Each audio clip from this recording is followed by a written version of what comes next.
Now on Fast Track News. New changes are coming to the Indiana Lifeline Law in favor of students, headed by the Purdue student government. And we've got the latest on early voting happening right on campus. Stay with us to get all the details you'll need before Election Day. And we took a deeper look at corn sweat. If you're wondering what that is, stick around to find out. All your campus news, weather, and sports is straight ahead. Fast Track is back.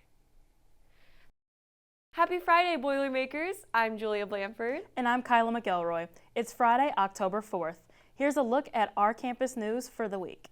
First, Purdue student government is launching a new initiative aimed at enhancing the Indiana Lifeline Law, protecting all parties involved in alcohol-related emergencies. Reporter Yumi Colombo has the story. Make the call, save a life. That is the core message of the Indiana Lifeline Law. Although this law has been passed for over a decade, it still does not protect both parties involved. Right now, Purdue student government is working to expand this law to protect underage drinkers when in medical emergencies. I spoke with PSG's president, Jason Packard, along with their vice president, Rebecca Seener, for their story. This year, we're trying to work with legislators to amend the Indiana Lifeline Law to get protection for both parties so that the person calling and the person receiving medical attention will be protected. During my conversation with Packard and Seener, I learned that education plays a vital role in this initiative. Former Senator Jim Merritt spoke at a PSG meeting highlighting the importance of understanding existing laws. But you can have all the wonderful laws in the world for the state of Indiana, but if no one knows about it, then how good are they? With PSG and Senator Merritt emphasizing the significance of the Indiana Lifeline Law, I took to Memorial Mall to see if Boilermakers were aware of this law and their thoughts on the proposed changes. I think it's good that we're expanding the law to include maybe both parties. It kind of seems stupid that we didn't make it like that in the first place. We wouldn't want them to deny the help that they need at that time because they think they won't be protected by the law and instead would be persecuted in a time of danger. As PSG pushes for an expanded Indiana Lifeline Law, their mission is clear: to educate students and advocate for a safer campus. The ultimate goal for all Hoosiers? To encourage more students to make the call and save a life. For Fast Track News, I'm Yumi Colombo. To qualify for immunity under the current law, the caller must provide their full name, stay on the scene, and cooperate with authorities. This can sometimes deter students from seeking help. By advocating for changes to the Indiana Lifeline Law, PSG hopes to enhance public health and safety for all Boilermakers right now. They are in the first steps of finding a lawmaker to support an expansion bill. For more information on this initiative, visit studentsforlifelinelaw.com. Cooler temperatures have finally arrived. Will they stick around? Meteorologist Becca Schumann is here with the first look at the forecast. Happy Friday, Boilermakers. I'm meteorologist Becca Schumann, and I'll have your forecast for the week. Today, we are going to be looking at a beautiful day with a high of around 77 and a low around 49.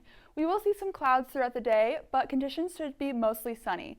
So if you're out early in the morning, make sure to bring those jackets with you, but throughout the day, you're not going to need them. It's going to be a beautiful day with some comfortable temperatures. Now, looking at my weather headlines, I'm going to take a look at a few popular travel destinations and what you might see while you're traveling.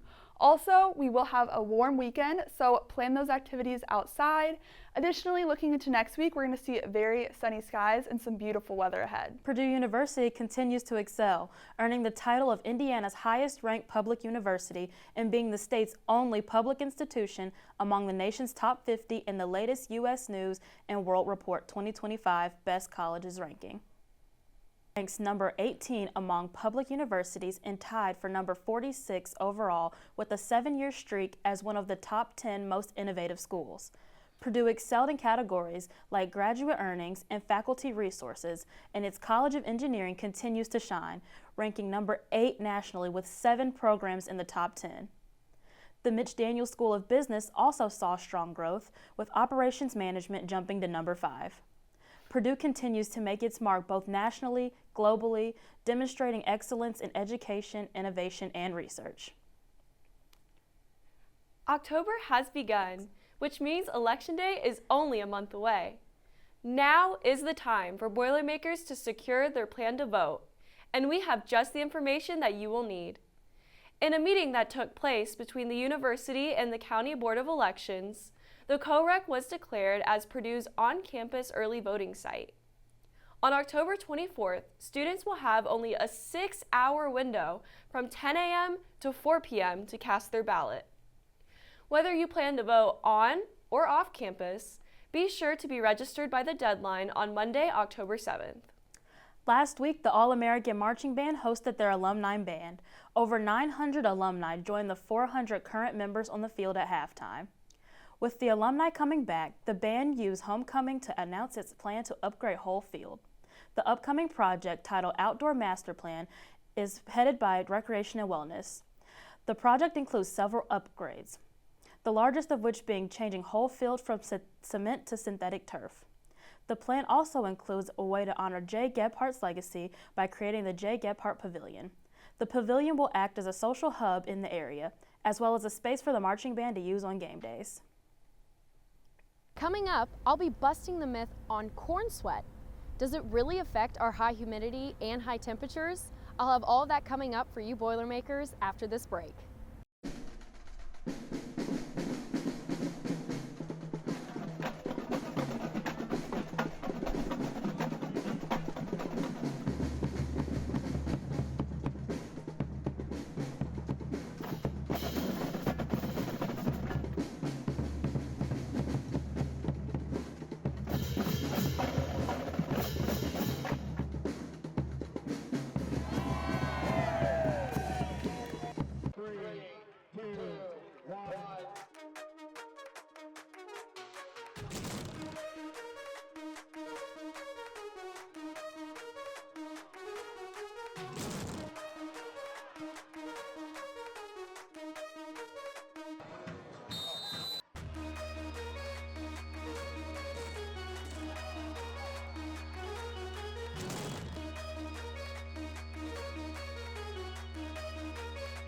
If you have heard of the term corn sweat here in Indiana or in the Midwest, you've probably wondered, what is it? What does it do? Is it normal? Fast Track reporter Alex Kirkove looks into what corn sweat is and how it takes the blame for early fall heat and humidity. Is the corn really to blame? Indiana is one of the highest corn producing states. Just like this 80-acre field behind me, millions of other acres take up Indiana. And it makes you wonder, does all of that corn impact our community and our atmosphere? Corn drives up humidity, which is where we get the phrase corn sweat. And corn throughout the year passes off or transpires water through the plant and also the atmosphere. So as the transpiration occurs, it drives up the humidity in that localized area. So is corn sweat the reason for higher humidity levels and heat indexes in the 90s in September? We talked with Assistant Professor of Agronomy, Dan Quinn, on the subject. It has to do a lot of, I think, with the climate. You look at a lot of articles, they talk about corn sweat, but often the weather systems, that's going to have a much bigger impact on the localized humidity. The term dog days of summer, right? It's late August, it's just hot, it's humid, it's the Midwest, and often corn it's working hard, it's producing, it's transpiring water at that point in time. A lot of the plants are too, it's just humid, it's hot. To give you a little bit more perspective, 1 acre of corn can produce 5,000 to 7,000 gallons of corn sweat. However, an acre of land that receives 1 inch of rain is 27,000 gallons of water. Why do news articles and websites post blame on corn sweat for these higher humidity levels when really corn sweat is a pretty natural process? Oftentimes it gets this idea that corn in high areas of corn production are contributing to this high humidity. I would also say it's probably all plants, lawns, trees are transpiring a lot of water. A lot of the misunderstanding when it comes to something like corn sweat is through the disconnect between agriculture and suburban life. We need more stories and just understanding how a corn plant works or how a soybean plant works or why do we do things the way that we do. This may make you think twice the next time you see an article about corn sweat roll around in the fall. I'm Alex Kirkove, Fast Track News. With cooler temperatures also comes the notorious pumpkin spice flavor. What is it about fall that suddenly revamps this flavor in our lives? Cordelia Running, Associate Professor in the Department of Nutrition Science, had this to say. Here in the U.S., where we use it as the pumpkin pie quintessential fall seasoning, for us that's associated then with the happy feelings we have around our holiday season, which primarily starts, sometime around early fall is when we really start get going on our series of fall holidays here in the United States. It's not necessarily a hardwired thing in the brain for the flavor, it's how the flavor becomes associated with how we define who we are. Nostalgia or not, pumpkin spice definitely won't be going anywhere anytime soon, as the flavor has a strong run through November. I, for one, am excited for peppermint to make its way back on the scene. I was too busy. I'm sorry.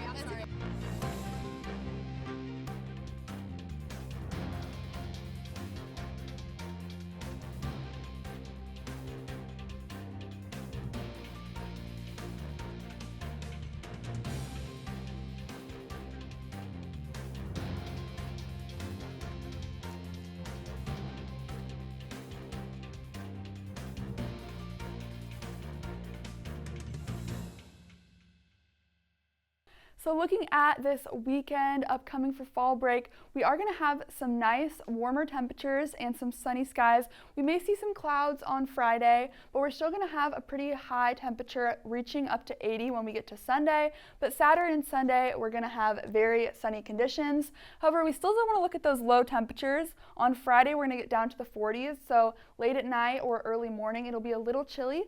But once we get to the afternoon, we're going to have some beautiful, nice weather for us.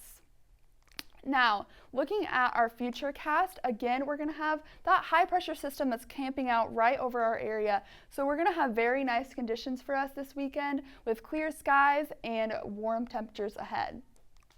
Now, as we look at that 7-day outlook, again, this weekend is going to be very nice, very sunny with some warmer temperatures, even reaching the 80s on Sunday. So bring those sunglasses, plan your outdoor activities. You're going to have plenty of time for that. Now, as we look into next week, those sunny skies are going to follow us and we're going to have some very nice weather. Temperatures will cool down just a little bit into the 70s, but things will be very comfortable for us as we look into next week.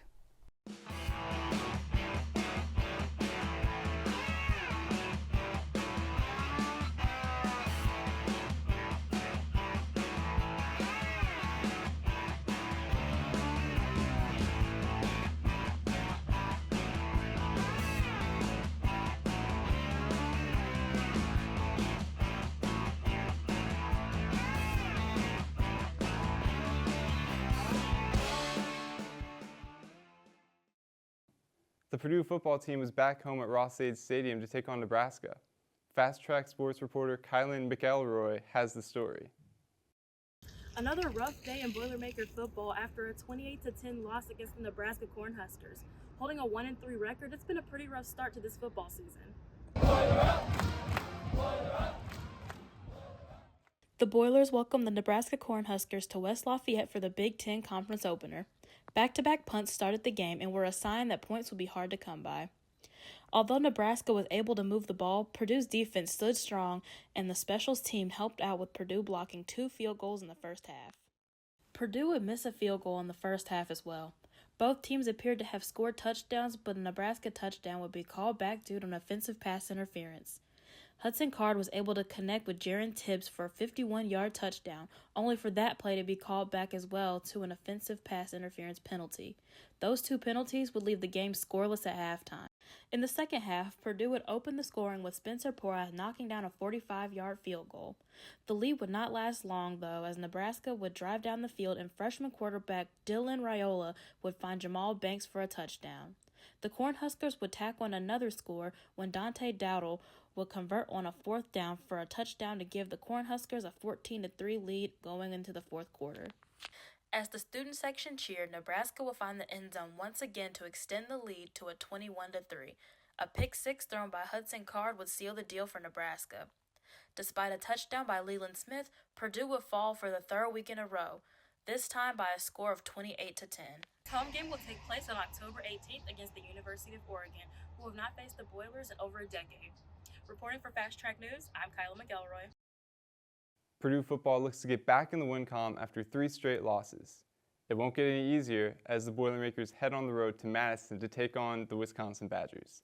The Badgers have taken 17 in a row against the Boilermakers dating back to 2003. Wisconsin is coming off of back-to-back losses to Alabama and USC. The Badgers are led by running back Chez Malusi, who suffered a season-ending injury against Purdue last season. While Purdue's defense looked much better last week, taking on this Badgers rushing attack will be difficult. After a rough start to the season, Purdue football has decided to step away from the offensive coordinator of the past year, Graham Harrell. The program has decided to fill a position with Jason Simmons, an ex-running backs coach for Miami, Ohio, who won the MAC title with the team last year. Simmons has some experience coaching in Indiana.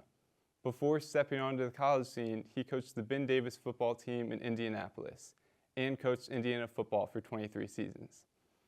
The Boilers are hoping for a change after their 1-3 start to the season. The last game seemed to tip the team over the edge and fire Harrell after losing to the Nebraska Cornhuskers last Saturday, 28-10. The change to Simmons looks to be hopeful for Purdue, as his record provides promise for a team struggling on offense. Simmons' last team in Miami, Ohio broke droughts in team rushing and MAC championships, which can only help Purdue, who has gone 5-11 over the past 2 seasons under Walters and Harrell. With Harrell out and Simmons in, let's hope this change in coaching allows the Boilermakers to bounce back after a not-so-positive start to the season. Purdue volleyball picked up their first conference win this season in a close match at Minnesota last Saturday. The number 10 ranked Boilermakers beat the number 16 Gophers in their first 5-set match of the season. Purdue was on fire with 17 service aces, the second best mark in program history. Senior Raven Coltman led the way with the career-high 7 aces and career-high 19 kills. Freshman Ryan McAleer headed a career-high 6 aces and 10 digs. 5 of the team's aces came in the deciding set, including 3 straight aces from libero Julia Kane. Libero Ali Hornun also had a memorable night with a career-high 24 digs. Purdue volleyball is now 10-3 on the season with a 1-1 conference record. The Boilermakers will look to carry this momentum into more conference play tonight at Northwestern. The Wildcats are 3-7 on the season with a 1-1 conference record. Northwestern will look to get their first win against a ranked opponent on the season. The Boilermakers are also set to take on Michigan State at home Sunday night. The Spartans currently have a 7-6 record with no conference wins in play. Purdue soccer just wrapped up a trip to the Pacific Northwest where they faced Washington and Oregon. Against Washington, goalkeeper Emily Edwards made a career-high 8 saves, but it wasn't enough as the Boilermakers fell to the Huskies by a score of 2-0. The Boilermakers then traveled south to face the Ducks, where they bounced back from the loss and took the victory 1-0. The lone goal was scored by Chiara Cingarella, who curled the ball in the goal directly from a corner kick. The win snapped a 3-game losing streak for the Boilermakers and moved them to a 6-5-1 record. Their next game will be on Sunday at Folk Field versus Illinois at 1 p.m. With basketball season right around the corner, the Big Ten is getting ready for an explosive season with 4 West Coast schools joining the conference. This past week, there is Big Ten Media Day for basketball, with women's basketball going first on Wednesday, followed by the men's team on Thursday. Women's head coach Katie Geralds was accompanied by 2 sophomores, Rashunda Jones and Sophie Swanson, which shows her confidence in the youth of her team, something she repeatedly praised during her interviews. On Thursday, Matt Painter brought Fletcher Lawyer and Big Ten Preseason Player of the Year, Braden Smith. Both teams start their season later this month, with the men's team opening at Creighton on October 26th, and the women's team starting in Mackey against Indiana Tech on October 29th. That's a wrap for sports, but stay tuned. Fast Track will be right back after this quick timeout.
Now it's time for our question of the week.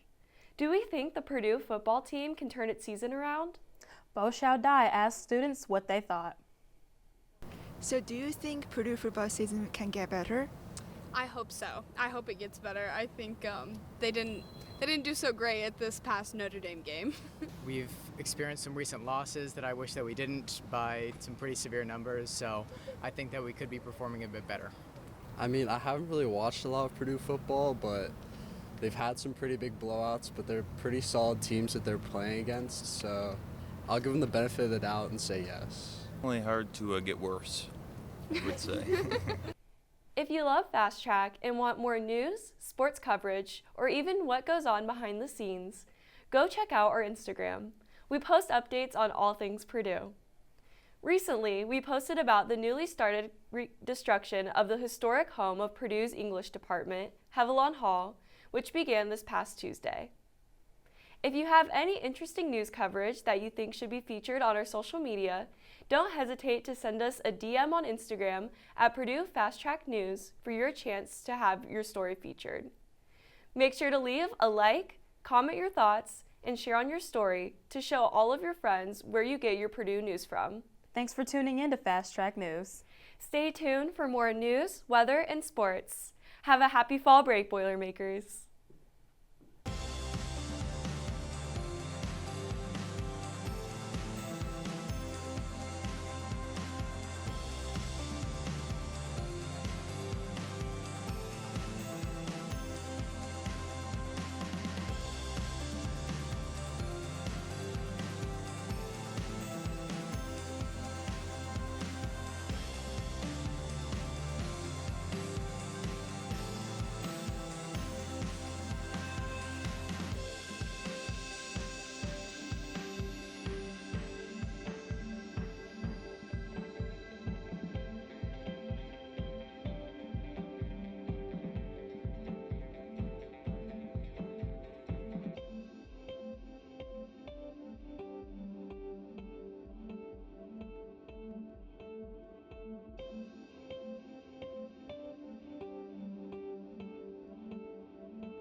What does it take to be a Purdue tour guide?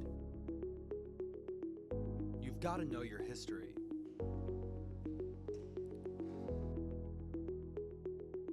You have to know your facts.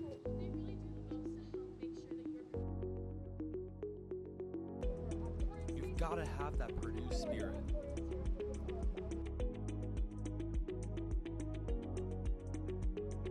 And you have to walk backwards.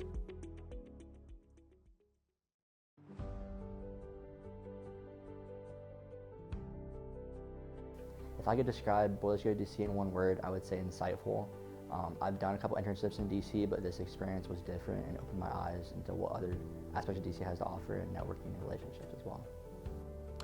If I could describe BGDC in one word, I would say eye-opening.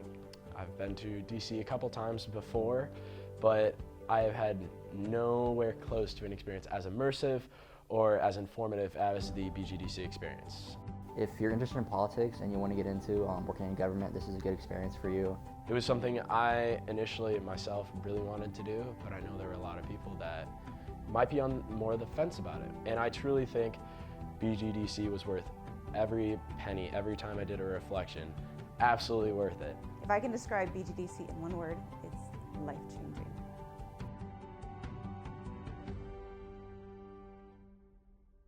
Hola from Spain. G'day, mates. Buenos dias. Bonjour. Hello from South Korea. I'm studying abroad in Valencia, Spain this semester. I'm studying abroad in Sydney, Australia. I'm studying abroad in Madrid, Spain. I'm studying at Seoul National University. At Issy Supero in Toulouse, France. And I'm really getting to enjoy meeting all the new people and the culture. How different it is from Purdue University. It is an absolutely fantastic experience. I'm living my best life. I can't wait to see you guys all overseas soon. A bientôt. Adios. Nos vemos en España. The Center for C-SPAN, which is this organization, the CCSC, what we do is we facilitate like a bunch of organizations, different programs for Brian Lamb, which is the founder of C-SPAN. Anyone can be part of CCSC, whether it be through our various internships, our competitions, just to be involved, even like our student community meetings that we have every week. Anyone can go, you don't have to be communications or poli-sci. You just meet so many people, the connections you make is kind of crazy, the range that CCSC has. So yeah, it's just provided me so many opportunities to like kind of achieve the goals I have personally and forward to like whatever career paths I choose. I'm Rachel, I'm 19 years old, I'm a sophomore in computer engineering here at Purdue, and I'm the president of DAO. So DAO stands for Dance All Out, and it's kind of like a community where all dancers of different skill levels and artists have a space to express themselves and be artists and perform.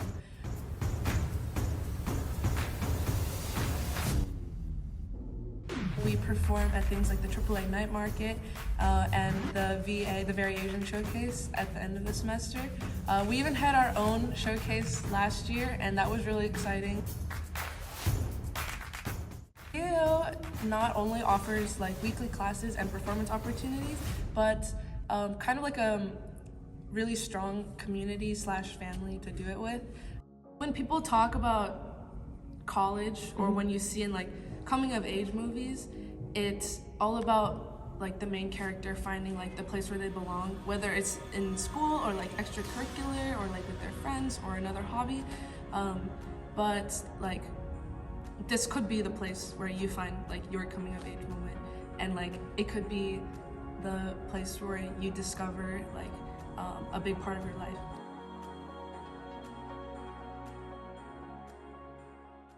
Imagine a world where Olympics and Paralympics are unified as one, and where all athletes at all levels have equal opportunities to play and perform at their full potential. Athletics has been such an influential and transformative aspect of my life. So to me, RISE is about ensuring that every person that has the desire to participate in sport has the opportunity to do so. This organization is about recognition. We believe in recognizing excellence where it is found, especially in Paralympic sports. RISE is about driving change in our community and beyond. We hope that through our events and initiatives, we can galvanize people for our cause and inspire them to create an ever-growing network to help achieve our mission. It's about connecting people of various backgrounds and who truly care about creating meaningful change together. We develop projects and hold events to bring people together at the interface of inclusivity, sports, and engineering. Our goal is to promote the equality of all sports and to improve sports performance and accessibility. Join us so that you can have a major contribution in creating meaningful change.